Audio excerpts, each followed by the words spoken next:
What is up, everybody? It is another episode of Crossroads. It is the December episode of Crossroads. And for those who don't know, Crossroads is a spinoff, I guess you could say, of the Exposit Bible Study podcast.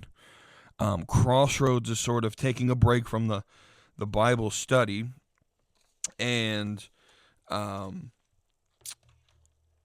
doing a little bit of conversation of topics that I see going on within the culture, right?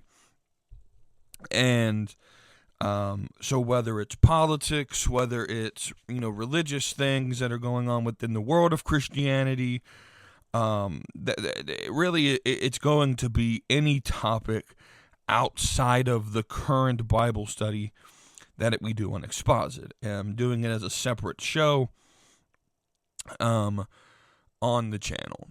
And so today's episode, as promised, will be going over the question that always seems to come up around this time, which is, can Christians celebrate Christmas, and we're going to tack on Easter as well. Can Christians celebrate these holidays, or must we do away with them because, are they pagan, right? There are people who would say that that Christianity didn't create the holidays. They are pagan in nature. And so we're going to address that. Are they pagan? And if they are, should we celebrate them? Should we remove, right? And so at the jump on this, I think it's safe to say that this is not a salvific issue. If you, in your heart of hearts, in your conscience of consciences, do not want to celebrate the holidays, I would 100% say, do what your conscience says. This is an issue where we definitely don't want to bind one another's conscience. So I want to get that out of the way. If you listen to this and you're saying, nope, I'm not convinced, I'm not going to celebrate Christmas. You know what? I'm not going to argue with it, right? This is one of those issues. I'm going to be honest with you, I don't like that within the church we have to even consider this a cultural conversation that needs to be had. I think there's a lot better things to discuss in the realm of Christianity. But seeing that we are entering the Advent season, I felt like let's go ahead and cover it. If you want to celebrate it, without a doubt, so let's go off just sort of before I go into any of the information. Where do I stand on it? Now, me personally, I have no issue celebrating Christmas on December 25th. I'm not a big fan of the decorations and the caroling and the trees, and honestly, I personally can go without all of that. But as a day to remember the incarnation of Jesus, I have no issue with celebrating Christmas in that. The commercialized sort of like, let's buy all the expensive things and get. I'm not fully against that. I could go without it. I'll just be honest with you. I could go without it. But it's not something that I'll be like, oh, this is pagan. This is, just commercialism. I think there is a commercial aspect to it. But I don't have an issue with a day where Christians come together and with their families celebrate the incarnation of Jesus. I have no issue with that. Same thing with Easter. I don't have an issue with a day celebrating the resurrection of Jesus. I think these are important events, not just in history, but as a Christian for our faith. The two most important events in the history of the world are the incarnation of Jesus and his resurrection. Those are the two things that the Christian life sort of rests upon. The fact that God came via virgin birth as a man, that he was born into humanity, that's an important event. But that ultimately points to the crucifixion, and ultimately the most important thing to ever happen in the history of the world. It is what the faith, I would say Paul agrees with me, because he said if Christ did not resurrect, our faith is in vain. The most important event in the history of the world is the fact that Jesus, after 3 days in the grave, resurrected, right? Was seen by over 500 eyewitnesses. And that is the most important event. And so I have no issue celebrating those two events on days we call Christmas and Easter. So the major topic, now this isn't like an area of study for me. This is not an area I focus on, is the apologetics of like holidays, right? I think it's quite just historically inaccurate at all to say that Christianity did not have an influence on these holidays. So here's the thing, right? Now, I want to reference you guys to other sources. So that would be Wesley Huff would be the guy that I would point you guys to. He has a video for Easter and for Christmas as to why they're not pagan. Now, I'm going to read his article from December 20th, 2022 that he wrote on the Gospel Coalition Canada page. I'm going to read this article saying that Christmas isn't pagan. It's by Wes Huff. I'm quoting from his article. I will post the link to it in the show notes, the description. So he says, growing up, I was taught that the date of Christmas, December 25th, was a borrowed pagan festival. I couldn't tell you exactly when or where, but I remember being told more than a few times that there were a myriad of ancient pagan festivals like Sol Invictus, Saturnalia, Brumalia, and European feasts like Yule that had took place on December 25th. The Christians, the narrative went, moved the celebration of Christ's birth to the place of these other pagan festivities in order to make it easier for converts and or encourage pagans to convert. In many ways, the story made sense. Why not supersede, redeem, or cover up the former pagan festivals with a Christian celebration? Christianize and baptize these already celebrated days with a new meaning that moved new and inquiring Christians away from the darkness of their former heathen worship and fill it with light. I was sometimes told certain pagan activities were inevitably smuggled in, sometimes purposefully, and other times completely unintentionally. Christmas trees, hollies, wreaths, and so on were all grandfathered trappings of a previous pagan context, forgotten and replaced. These decorations were incorporated into Christmas, and over time their original meaning was lost and simply associated with the Christian celebrations rather than their former pagan beginnings. All that, however, is bogus. So, if we turn back the pages of history and we look into the first-hand sources, none of the modern traditions associated with Christmas today turn out to be some lost trappings of a long-forgotten and profane past. If you tried to get the origin of these accusations, you would find that their beginning prove more modern than ancient. A lot of the blame falls on a Free Church of Scotland minister and certain concerns expressed by the Puritans of the 16th and 17th century. The Puritans were well-intentioned and undoubtedly pious. However, in their zeal to pursue truth, they did not always get it right.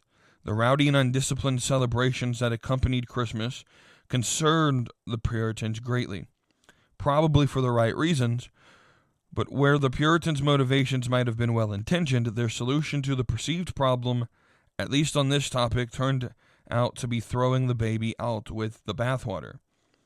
Meanwhile, a Scottish minister named Alexander Hislop in the late 19th century also waged his own case against Christmas. Hislop wrote a pamphlet in 1853 titled The Two Babylons, which was eventually expanded into a book of the same name.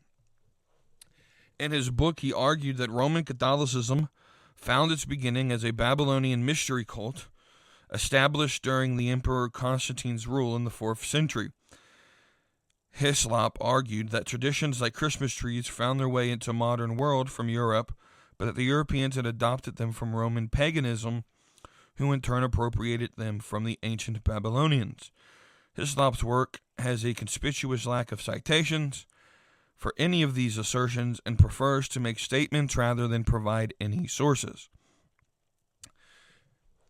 Nonetheless, many, if not all, of the detractions concerning modern Christian celebrations and traditions can be traced to these two sources: Puritan skepticism and Hislopian condemnation. The earliest mention of customs like Christmas trees were actually ascribed to Martin Luther. The story goes that during the winter evening stroll, Luther was overcome by the brilliance of the stars in the sky, painting the background over the evergreen forest. In order to capture that moment, Luther cut down and erected a tree in the main hall of their house, covering its branches with lighted candles. Santa, wreaths, mistletoe, and many other modern Christian traditions may not necessarily have much to do with the ancient Christian celebration, but they also don't have anything to do with overt paganism. I don't doubt that the Reformed Puritans and Alexander Hislop himself were well-intentioned in their desire to weed out paganism from Christian belief and practice. Aside, of course, from Hislop's fabrication of nearly all of ancient history. However, their understandings of many of the traditions they endeavored to critique were often shallow, misguided, or fabricated wholesale. Some of these critiques against Christmas sound like they could have been spoken from the pages of Dan Brown's The Da Vinci Code, where very similar accusations are made. For example, Sir Leigh Teabing, the distinguished professor from Dan Brown's novel, retorts that, quote, nothing in Christianity is original. The pre-Christian god Mithras, called the Son of God and Light of the World, was born on December 25th. Thus, Brown portrays early Christianity as a group who were knowingly and purposely appropriating the traditions of the pagans in order to coerce them into conversion. In their effort to win out both the pagans and the growing Christian heresies, early Christianity is depicted as somewhat of a predatory religious movement willing to dismantle and appropriate other cults for its own growth and well-being. However, if you actually study what really took place within early Christianity, that portrayal couldn't be any further from the truth. To be sure, Christianity did stand its ground against paganism and heretical factions, but their portrayal as a proverbial religious bully on the playground is completely fiction. The reality is that modern Christmas traditions are far less sensational and nefarious than all that, and the date was not stolen from neighboring pagans.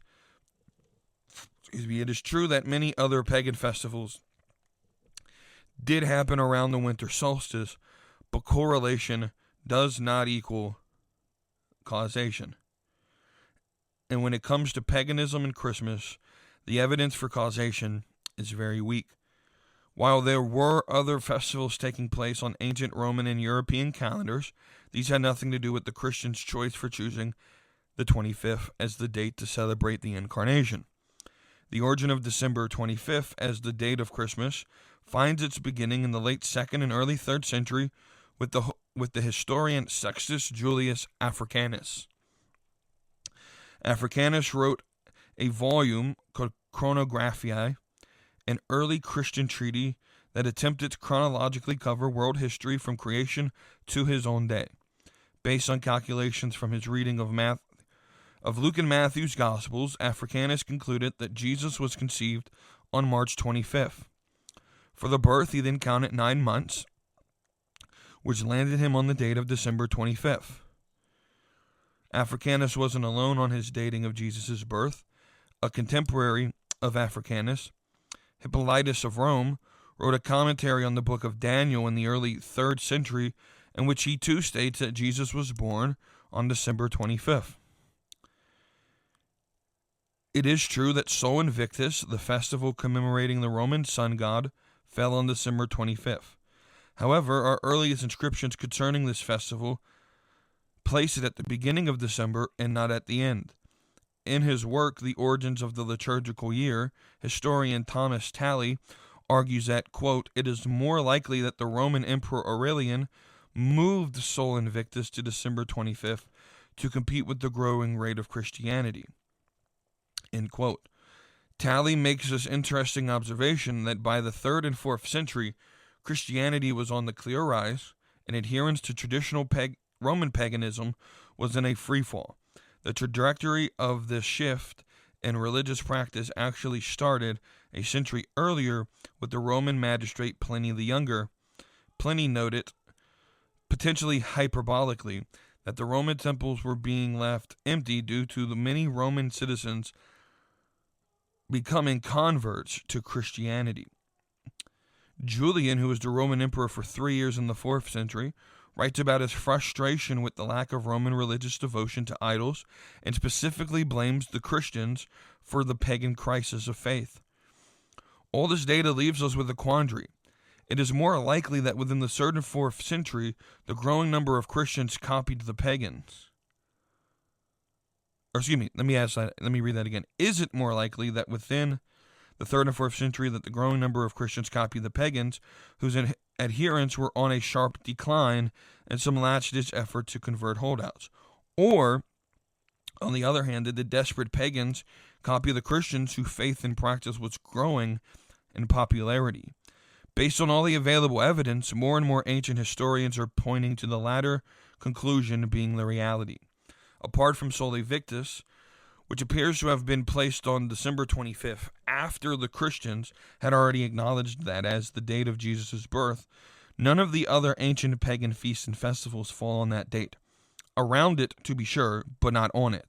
Saturnalia, for example, celebrated 14 days before January, keeping in mind that the ancient Roman calendar at the time had 2 more days in their month of December than ours today. That places Saturnalia on December 17th. The Brumalia and Bacchus feast were likewise celebrated earlier in the season in late November. Seeing as all these would fall before the date of December 25th, then if they were an attempt to copy and replace pagan festivals, they would have been doing a poor job at it. The pagans could have just as easily celebrated their traditional pagan holidays in the days and months leading up to December 25th and simply tacked Christmas on the end. Not a replacement, but an addition, which did not happen. In reality, the Christians had been recognizing and celebrating the incarnation in Jesus' birth for decades before we start to see firm designations for other pagan celebrations on December 25th. In AD 386, John Chrysostom says that Christmas was being celebrated on December 25th and describes it as a long-time tradition. The Philocalian calendar, a document produced in AD 354 for a wealthy Roman Christian named Valentius, had Christmas listed as a holiday on December 25th.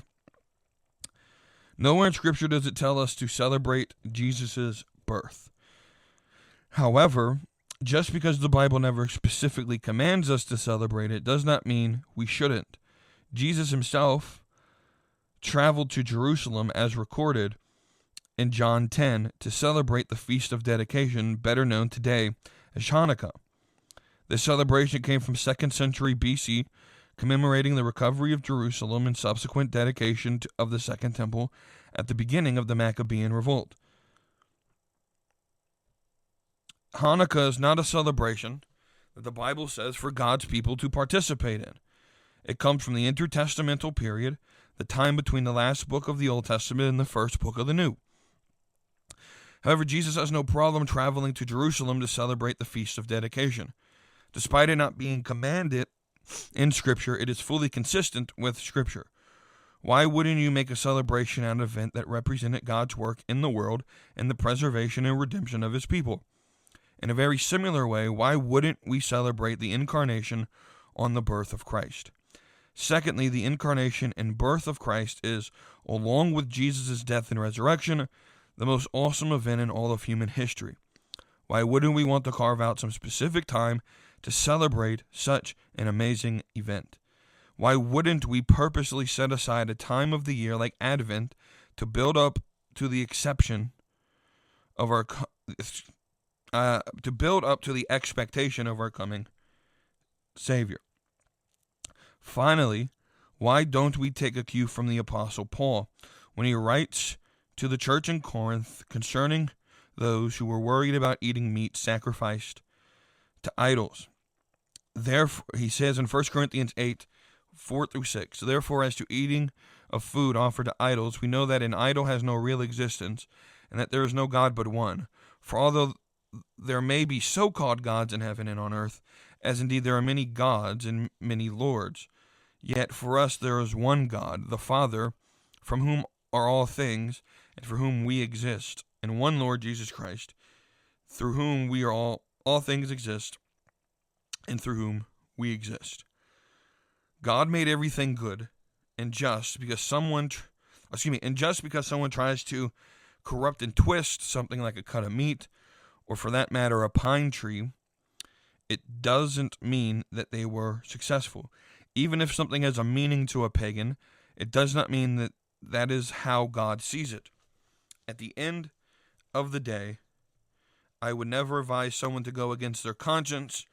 If you're reading this and you truly believe that modern Christian practices are something you don't want to be a part of, that is fine.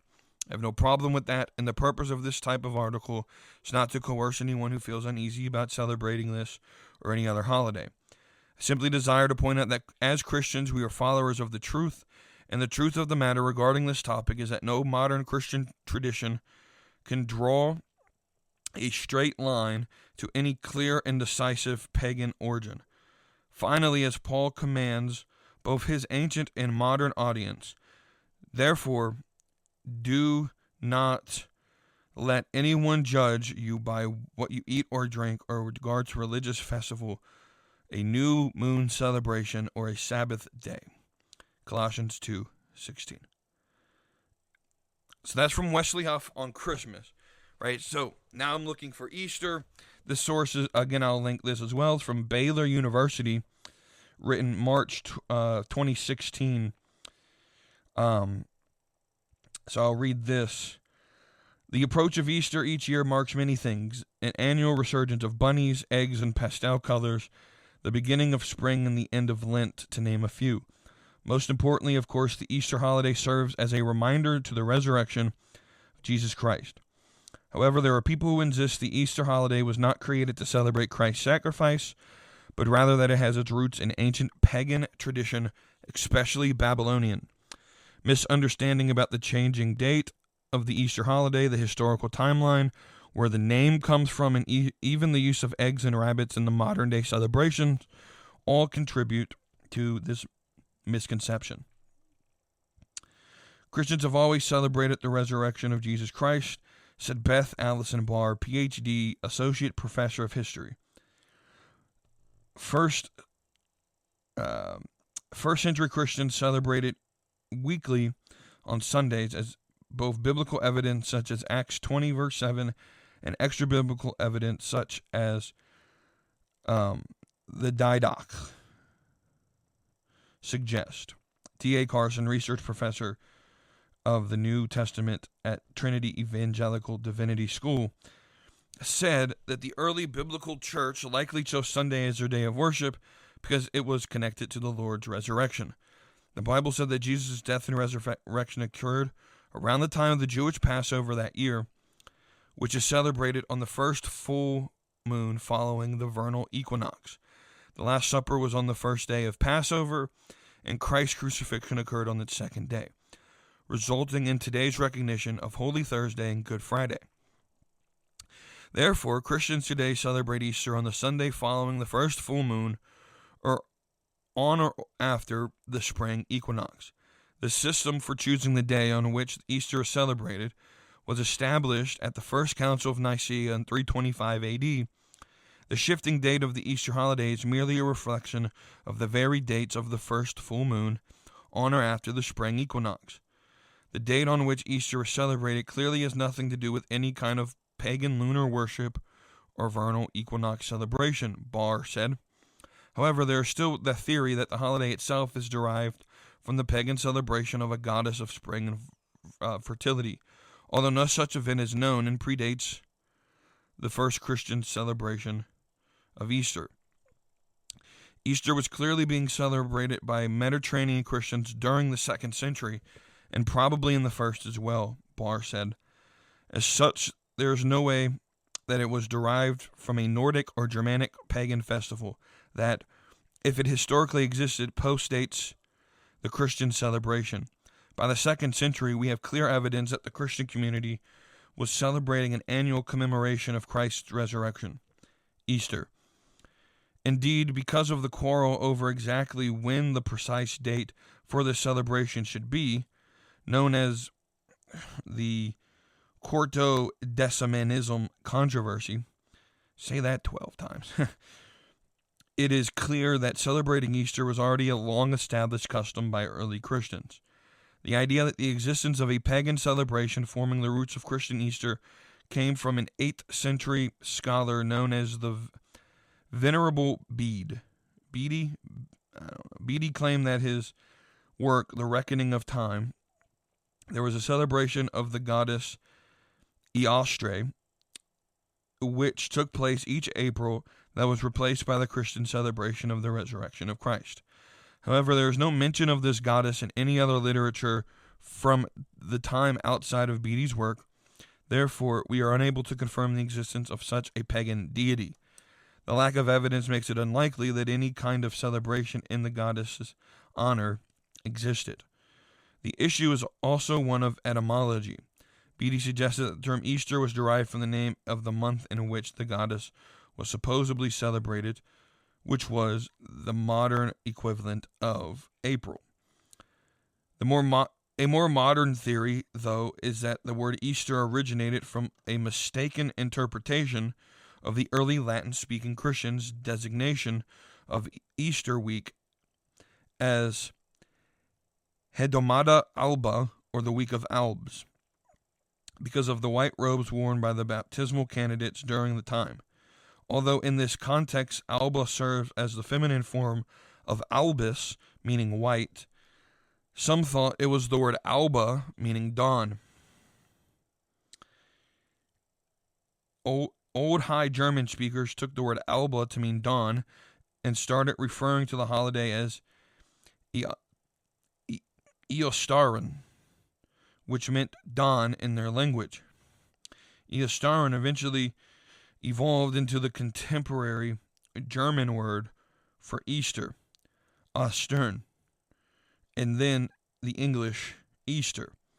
Before the 4th century, the holiday was referred to as Pascha for its associations with Passover. The word for Easter in many European languages derives from Pascha, such as the French Pâques, Spanish La Pascua de Resurrección, the Dutch Pasen, and the Italian Pascha. I don't know if I'm pronouncing those right. By the way, most of the world still considers Easter as Pascha, not Easter. English is, I think, the only language that calls it Easter, by the way. The name Easter is clearly related to the word Pascha, and is more likely associated with the time that the resurrection is celebrated than any sort of vague pagan deity. Barr said, outside of the date, historical timeline, and name, some individuals point to the use of eggs and bunnies in today's celebration of Easter as remnants of pagan traditions. Many religions and traditional customs have used eggs and even rabbits, Barr said. But it doesn't mean that the Christian use of these symbols, especially eggs, is pagan. Historical parallels do not equal historic evidence. The Easter bunny was not used in Easter celebrations until the early modern world, and therefore the use of the rabbit has no historical or significant connection to any pagan festivals. Quote, I have seen arguments connecting Easter eggs to Babylonian, even Zoroastrian traditions, Barr said, but the medieval European world had no knowledge of these customs or celebrations. Historians didn't learn about them until very recently. The most historically logical route for Easter eggs is their use during the medieval Eastern traditions.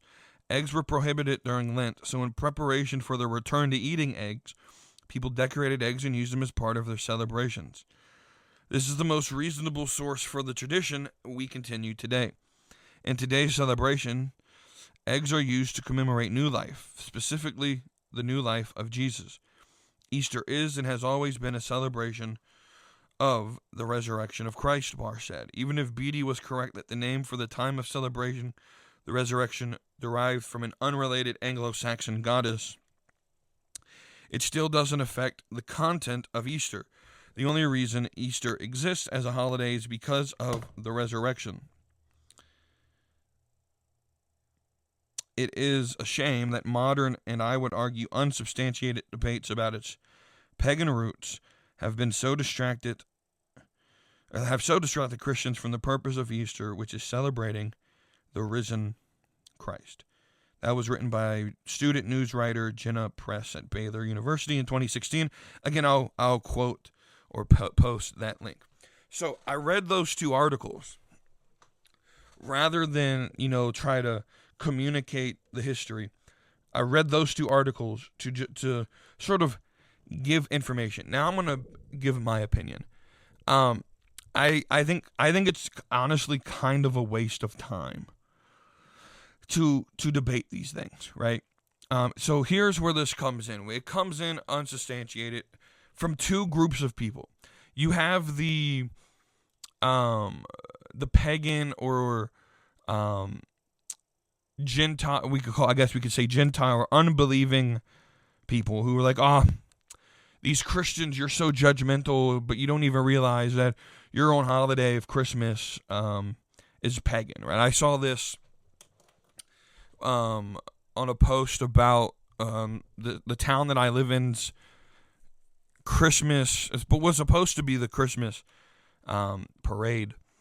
They don't call it that anymore, but they had a float for a business that was like a tarot card reading, like seance company that just opened in where I live, and they had a float promoting their business, and everyone on it was dressed up in like ancient, like Norse, someone was dressed up as Krampus, right?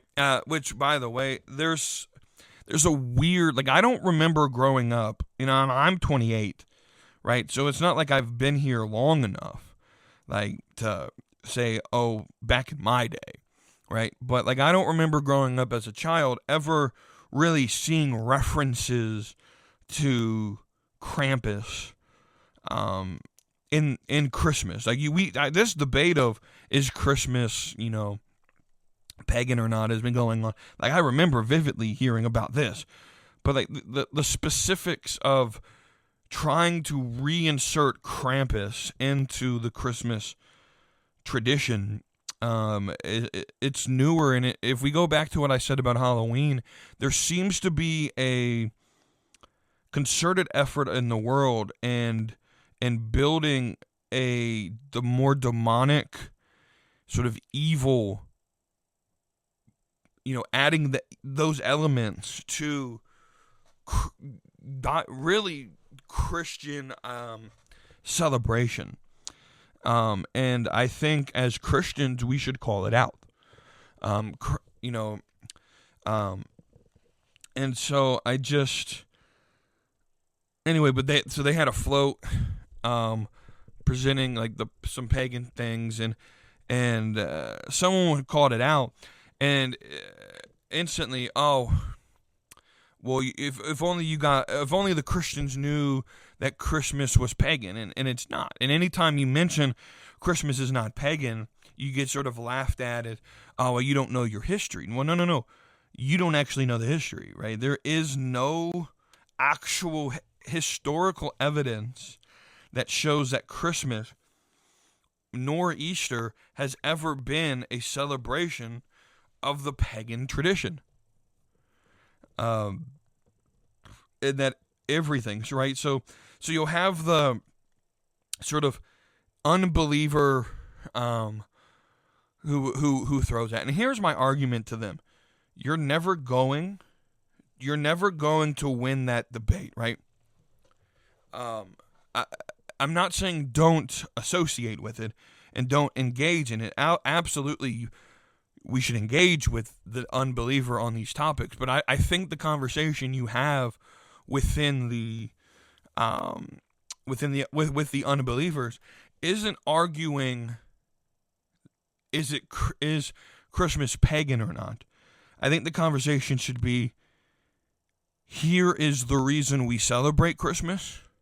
Here is the reason we celebrate Easter, and giving them the gospel.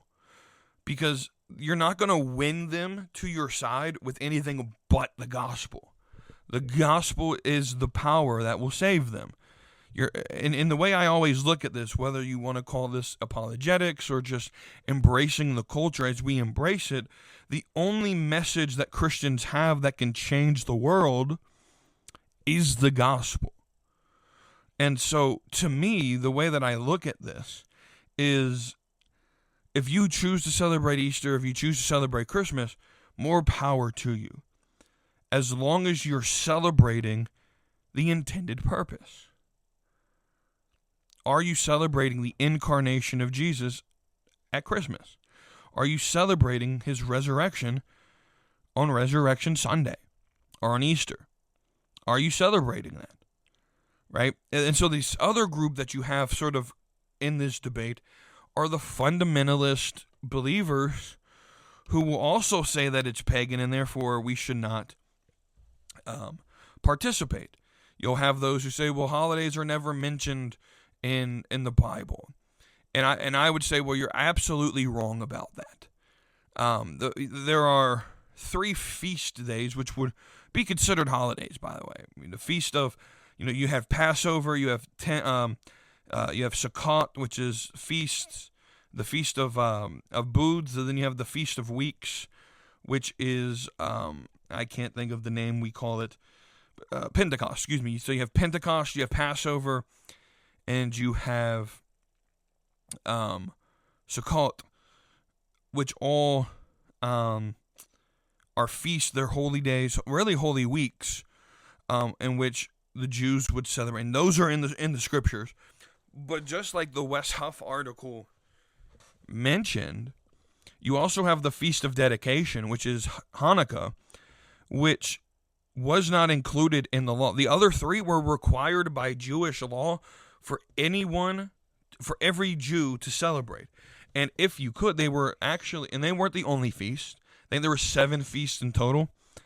But these 3, Passover, Sukkot, and Pentecost, were the only, or were 3 that everyone had to celebrate. And if you could pilgrimage, if you were physically and monetarily able to pilgrimage, you had to pilgrimage to Jerusalem for those 3 events, right?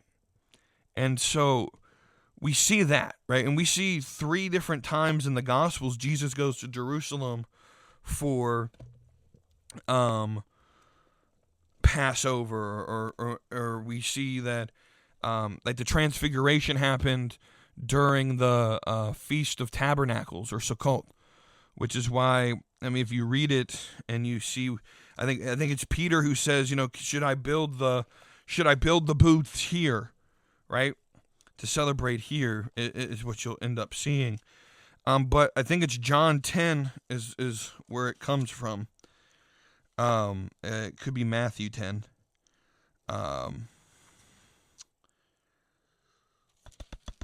No, right here. John 10:22, it says, at the time the Feast of Dedication took place in Jerusalem, it was winter, and Jesus was walking in the temple to the portico of Solomon. So this is Hanukkah, right? The Feast of Dedication is Hanukkah. Jesus did not have to go to the temple for Hanukkah. No Jew was required to celebrate Hanukkah. But let me tell you something. A 1st century AD Jew would have celebrated Hanukkah. Why? Because it was a commemoration of just the absolute miracle that was the Maccabean revolt. Right? Read the historical account of the Maccabean revolt and just be amazed at what happened as the Maccabee family essentially won the war with the Greeks at the time. And Antiochus Epiphanes, I think, was still king at the time. And just completely decimated, won back their freedom. They dedicated the temple that had been desecrated. It's this idea, this time period is where we get the abomination that causes desolation, right? And so, but you weren't required to go to Jerusalem to celebrate this, but Jesus did. Jesus did. And so Jesus celebrated it. And so I think that it is okay, even though it's not a command for Christians to celebrate Christmas. I do think, however, we should celebrate every day the incarnation and the resurrection of Jesus. Right? I don't think we should. So for me, I don't personally think we should make Christmas and Easter like the only time we celebrate, right? We shouldn't be what we call Creaster Christians. These shouldn't be the only 2 times you celebrate the birth and the resurrection of Jesus. That should be your daily existence. But to have a day or a season, I prefer the idea of a season, like the season of Advent. We're starting today. I'm 100% in saying, like, we should have this season as we prepare for, and so I'll end this by saying, I think everyone in the world knows that Jesus was not born on December 25th, right? The math was obviously wrong that Africanus did. With that being said, there's nothing wrong with celebrating his birth on December 25th. There's nothing wrong with it. And so I know this isn't necessarily the most in-depth. These are this whole idea of Crossroads is to be more opinionated. Anyway, so these are my opinions on the topic. I personally am not a big, fan of decorations and making the day and all the, festivities. Like, I could go without them, to be honest, but I think as long as the intention of the heart is to worship Christ and to remember and be thankful for the reason of the season, as they say. I mean, we're starting this Advent season leading to the birth of Jesus, which automatically the birth of Jesus has to point to his death and his resurrection. So we're essentially starting Easter season now. Like Advent just sort of leads into Easter, because Epiphany. If we're going off the actual Advent calendar, Advent starts, I think, the first day of December, and it goes through, it goes through January 6th, and then that's Epiphany, right? And then you live 3 months, and then you have Lent, and then you have Easter, and then right. So I like the way the calendar is. It's sort of circular, and it should always be a remembrance of the birth and the resurrection of Jesus. I think we should live that way every day of our life. So that's this episode. Let me know what you think about this, and until the next episode, on Friday, we will be back in Exposit. We'll be starting John 6.